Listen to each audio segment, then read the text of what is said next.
Auzubillahiminash-shaytanir-rajim. Bismillahir-Rahmanir-Rahim. Welcome back, dear students at Punjab Group of Colleges, Narwal. Today our discussion topic is oxidation reactions of alkyne. बच्चों, आज हमने alkyne के oxidation reaction देखने हैं। तो सबसे पहले देखते हैं कि इथाइन की अगर हम ऑक्सीडेशन करेंगे अल्कलाइन KMnO4 की मौजूदगी में तो हमारे पास कौन सा प्रोडक्ट बनता है। तो पहला रिएक्शन देखते हैं कि क्या है। सबसे पहले आपके पास अल्काइन है, दैट इज़ इथाइन या एसिटाइलिन। इसमें वाटर ऐड करें, जब इसकी ऑक्सीडेशन करवाएंगे in the presence of strong alkaline KMnO4। बच्चों ये याद रखना, जब भी आपने अल्काइन की ऑक्सीडेशन करवानी है तो आपके पास स्ट्रॉन्ग अल्कलाइन KMnO4 होना चाहिए, यानी कि जो भी आपने रिएजेंट यूज़ करना है वो स्ट्रॉन्ग अल्कलाइन होना चाहिए। तो जब आप KMnO4 की मौजूदगी में इथाइन की ऑक्सीडेशन करवाएंगे तो ये अल्काइन को कन्वर्ट कर देगा टेट्राहाइड्रोक्सिल ईथेन में, क्योंकि कार्बन कार्बन सिंगल बॉन्ड हो गया। कैसे हुआ देखते हैं। जब आप KMnO4 की मौजूदगी में इसमें ऑक्सीडेशन करवाएंगे इसकी, तो क्या होगा कि जो कार्बन नंबर 1 है ये वाली और ये कार्बन नंबर 2, इन दोनों के दोनों साइड के ऊपर OH फंक्शनल ग्रुप आके अटैच हो जाएगा। बात समझ आ रही है कि यहाँ से जो वाटर था इसको अगर डिकम्पोज करें तो यहाँ से OH निकलता है। तो इसके साथ जब आप एक OH लगाएंगे तो कार्बन की वैलेंसी पूरी करेंगे तो इसकी जो टेट्रा वैलेंसी है वो डिस्टर्ब हो जाएगी, वो पेंटा में चेंज हो जाएगी। लेकिन आपने क्या करना है, इसको टेट्रा में कन्वर्ट करना है। तो आप क्या करेंगे, जो ट्रिपल बॉन्ड है उसको डबल में कन्वर्ट कर दें। तो फ़र्ज़ करें आपके पास ये वाला एक OH आ गया, फिर दूसरी साइड पे एक और OH लगाएंगे ये वाला। तो अब आपने कार्बन की टेट्रा वैलेंसी फुली सेटिस्फाई करनी है, तो आप देखेंगे कि वो जो कार्बन कार्बन डबल बॉन्ड था वो भी सिंगल में कन्वर्ट हो जाएगा। इसी तरह दूसरी कार्बन के ऊपर भी 2 फंक्शनल ग्रुप आके अटैच हो जाएंगे, तो ये कार्बन कार्बन सिंगल बॉन्ड में कन्वर्ट हो जाएगी। 4 इसके ऊपर हाइड्रोक्सिल लगे हुए, इसको आप क्या कहेंगे, टेट्रा हाइड्रोक्सी। और 2 कार्बन वाली अल्केन को अल्केन कहते हैं, और अल्केन कौन सी है, ईथेन। अब मज़ीद आपने इसका रिएक्शन कंटिन्यू रखना है। तो यहाँ से क्या होगा कि इसमें से जो ये एक OH था, वहाँ से ये जो एक OH है और यहाँ से जो एक H है, यहाँ से एक H और यहाँ से OH, फिर यहाँ से एक OH और यहाँ से एक H, यानी कि यहाँ से 2 वाटर के मालिक्यूल निकल जाएंगे।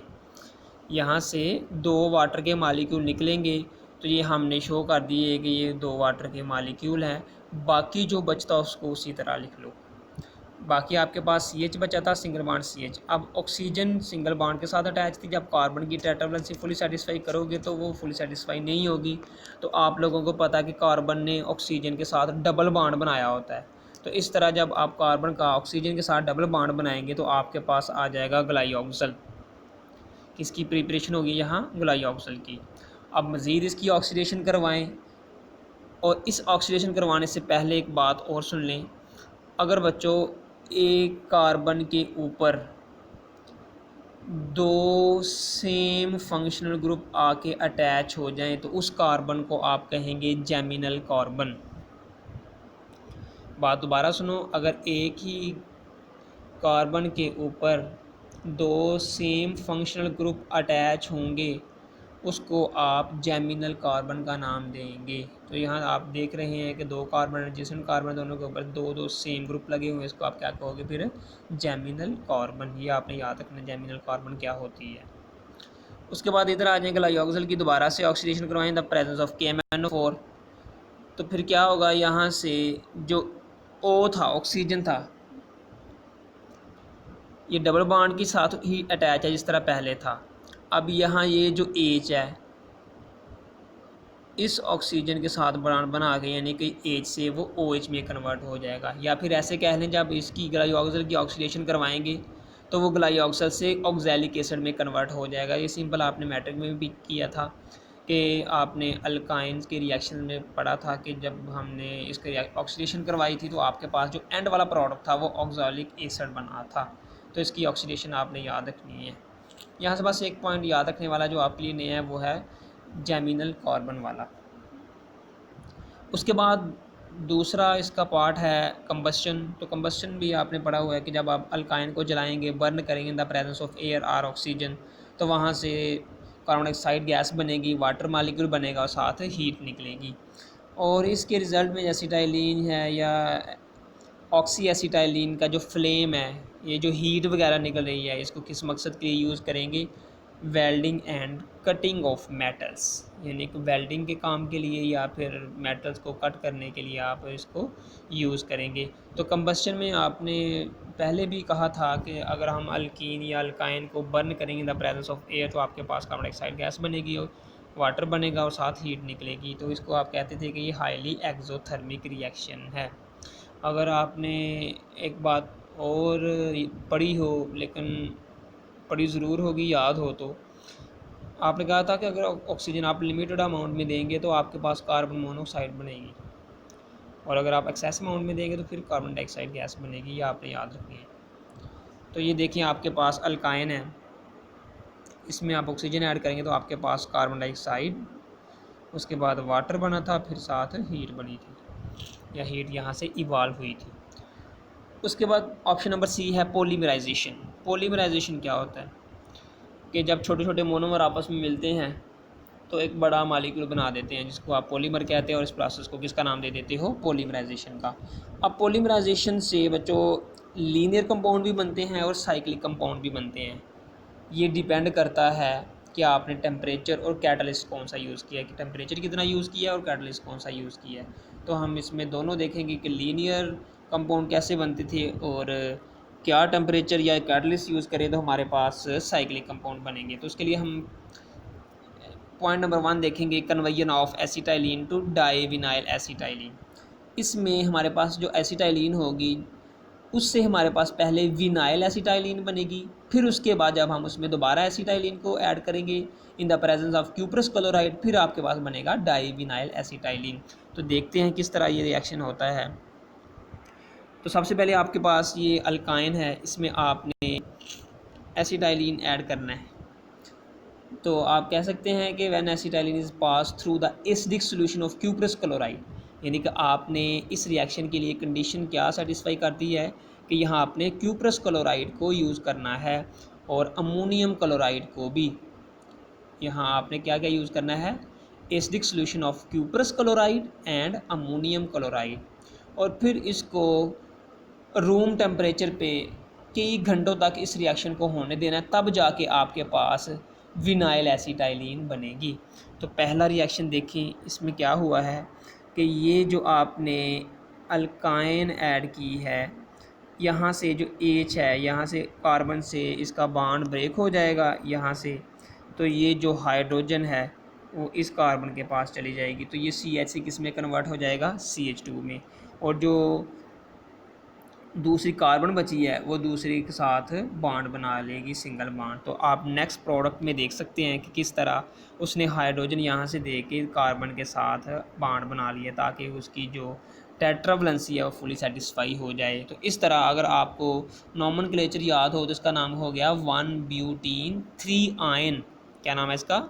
1 ब्यूटीन 3 आयन हो गया। अब इसी 1 ब्यूटीन 3 आयन को लें और इसमें दोबारा से एसिटाइलिन या इथाइन ऐड कर दो in the presence of cuprous chloride and ammonium chloride. जिस तरह ऊपर एक विनाइल ग्रुप लगा था, अब दोबारा जब आप इसमें एसिटाइलिन यूज़ करेंगे तो उसके पास एक विनाइल की बजाय 2 विनाइल ग्रुप लग जाएंगे। कितने ग्रुप लग जाएंगे इसके साथ? 2 विनाइल ग्रुप लग जाएंगे। तो आप रिएक्शन आपके सामने देखें, इसमें फिर क्या होगा? पहले की तरह जो एक कार्बन है यहाँ से एक H बॉन्ड टूटेगा और H चले जाएगा C के पास, तो आपके पास यहाँ बन जाएगा C ट्रिपल बॉन्ड C। यानी कि जो रिएक्शन आपने ये करवाया ऊपर वाला यही नीचे वाला है, लेकिन उसमें फ़र्क क्या है, उसमें एक विनाइल ग्रुप अटैच था और यहाँ 2 विनाइल ग्रुप अटैच है। मैंने आपको पहले पिछले लेक्चर में बताया था कि विनाइल ग्रुप किसको कहते हैं, कि ऐसी दो एडजेसेंट कार्बन, ये वाली जिसमें carbon to carbon double bond हो, एक साइड पे 2 हाइड्रोजन है और दूसरी साइड पे 1 हाइड्रोजन है, तो इसको आप क्या कहते हैं कि ये विनाइल ग्रुप है। तो इस पे पास सिर्फ एक विनाइल ग्रुप है, इसके पास ये देखिए इसके पास सिर्फ एक विनाइल ग्रुप है। अगर आप इसकी बात करें तो इसके पास 2 विनाइल ग्रुप हैं, एक विनाइल ग्रुप ये है और एक विनाइल ग्रुप ये है। इसके पास कितने विनाइल ग्रुप हैं, 2 विनाइल ग्रुप हैं, तो इसको आप क्या कहेंगे, डाई विनाइल। और एसिटाइलिन को नाम उसी तरह नाम रख लें तो नाम क्या हो गया, डाई विनाइल एसिटाइलिन। अगर आप इसका नाम नॉमेनक्लेचर के मुताबिक रखना चाहते हैं तो फिर इसका नाम क्या होगा, 1,5 हेक्साडाइईन 3 आइन। क्या नाम है इसका, 1,5 हेक्साडाइईन 3 आइन, या सिंपली आप इसको कह सकते हो डाई विनाइल एसिटाइलिन। ये क्वेश्चन बच्चों एक्सरसाइज में भी आप पढ़ेंगे जाके, और उसके लिए ज़रूरी है कि आप यहाँ से याद रखें। आपने याद यहाँ से क्या रखना है कि जब भी आपने ये रिएक्शन करवाना है या एसिटाइलिन में आपने ऐड करवाना है अल्काइन को, तो वहाँ से जो कार्बन और हाइड्रोजन अटैच हैं, हाइड्रोजन का बॉन्ड वहाँ से ब्रेक होगा, वो दूसरे कार्बन के पास चले जाएगी, और जो कार्बन है वो इस तरह कार्बन के साथ सिंगल बॉन्ड के साथ लिंक हो जाएगी। पहले आपके पास जो प्रोडक्ट होगा उसमें एक विनाइल होगी, और जो दूसरा प्रोडक्ट बनेगा उसमें 2 विनाइल होगी। इसको आप किसका नाम देंगे फिर, डाई विनाइल एसिटाइलिन का। अब उसके बाद एक और MCQs पूछा जाता है, आपकी एक्सरसाइज में भी है, कि जब आप HCl को ऐड करेंगे विनाइल एसिटाइलिन में तो आपके पास प्रोडक्ट कौन सा बनेगा। तो ये प्रोडक्ट हम पहले देखते हैं क्या बनता है। तो आप देख रहे हैं जिस तरह हमारे पास ये विनाइल एसिटाइलिन है, इसमें अगर आप कंसनट्रेटेड HCl यूज़ करेंगे, क्या यूज़ कर रहे हैं, आपके पास कंसनट्रेटेड HCl है, ये अगर इसमें ऐड करेंगे तो आपके पास न्यूप्रीन बनेगी। अगर HCl ऐड किया तो इसका मतलब क्या है कि एक H, ये जो H है वो कार्बन के पास चला जाएगा, ये इस कार्बन के पास चला जाएगा, और ये जो Cl है वो दूसरी इस कार्बन के साथ आके अटैच हो जाएगा। तो आपके पास जो प्रोडक्ट बना है उसका नाम है क्लोरोप्रीन। क्या नाम है इसका, क्लोरोप्रीन। अगर आपको MCQs पूछा जाए कि क्लोरोप्रीन कैसे प्रिपेयर की जाती है, या आपसे ये पूछ लिया जाए कि जब विनाइल एसिटाइलिन में कंसनट्रेटेड HCl ऐड करेंगे तो आपके पास प्रोडक्ट क्या बनेगा, तो वो बनना है क्लोरोप्रीन। और जब क्लोरोप्रीन की पॉलीमराइजेशन करवाई जाएगी तो आपके पास बनेगा न्यूप्रीन, जिसको आप सिंथेटिक रबर भी कह सकते हैं।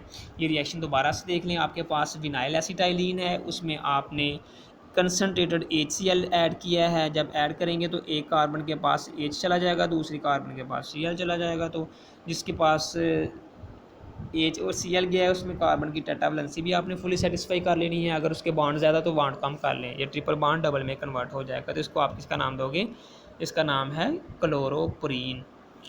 और अगर क्लोरोप्रीन की आप पॉलीमराइजेशन करवाएंगे तो वहाँ से क्या बनेगा, न्यूप्रीन, यानी सिंथेटिक रबर भी आप इसको कह सकते हैं।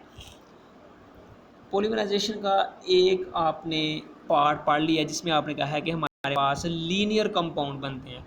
अब हम उसकी स्टडी करेंगे जिसमें हमारे पास लीनियर की बजाय बल्कि साइक्लिक कंपाउंड बनेंगे। तो इसके लिए नेक्स्ट पेज पे आ जाए तो हम देखते हैं किस तरह हमारे पास यहाँ जो साइक्लिक कंपाउंड है वो बने हैं।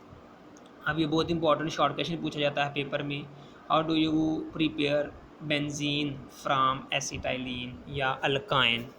तो उसके लिए आपने ये वाला रिएक्शन लिखना है। इस रिएक्शन के लिए आपने क्या करना है, एसिटाइलिन को लेना है और उसको कॉपर ट्यूब में से गुजारना है। टेम्परेचर कितना रखना है, 300 डिग्री सेल्सियस।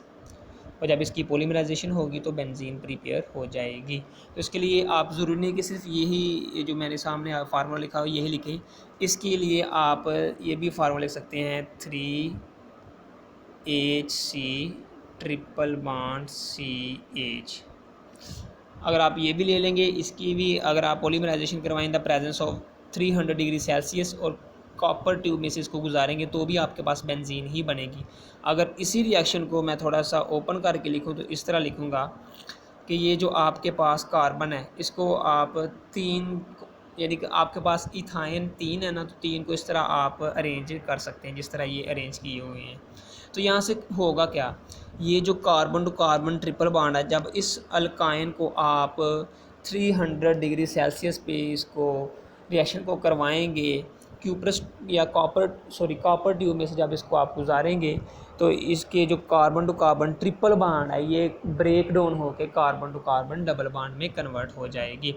अब देखें, अगर ये वाला बॉन्ड ब्रेक होता है यहाँ से, तो कार्बन का जो बॉन्ड है वो ट्रिपल से डबल में कन्वर्ट हो जाएगा, तो कार्बन की टेट्रावैलेंसी फुली सेटिस्फाई नहीं है, तो फिर क्या होगा, ये वाली कार्बन इस कार्बन के साथ एक बॉन्ड बना ले। इसी तरह अगर इस कार्बन का एक बॉन्ड ब्रेक होगा तो वो क्या करेगी, दूसरी कार्बन के साथ बॉन्ड बना लेगी, यानी कि ट्रिपल बॉन्ड किस में कन्वर्ट हो जाएगा, डबल में। उसी तरह अगर हम इस कार्बन की बात करें, अगर इसका एक बॉन्ड ब्रेक होता है तो वो अपने आप को स्टेबल करने के लिए दूसरी कार्बन के साथ बॉन्ड बनाएगी ताकि उसकी जो टेट्रावैलेंसी है वो फुली सेटिस्फाई हो जाए। जब इस तरह की सिचुएशन होगी, बॉन्ड बना लेंगी, तो फिर क्या होगा, ये कार्बन इसके साथ अटैच हो जाएगी, उसके बाद ये वाली कार्बन इसके साथ अटैच हो जाएगी और ये वाली कार्बन इसके साथ अटैच हो जाएगी।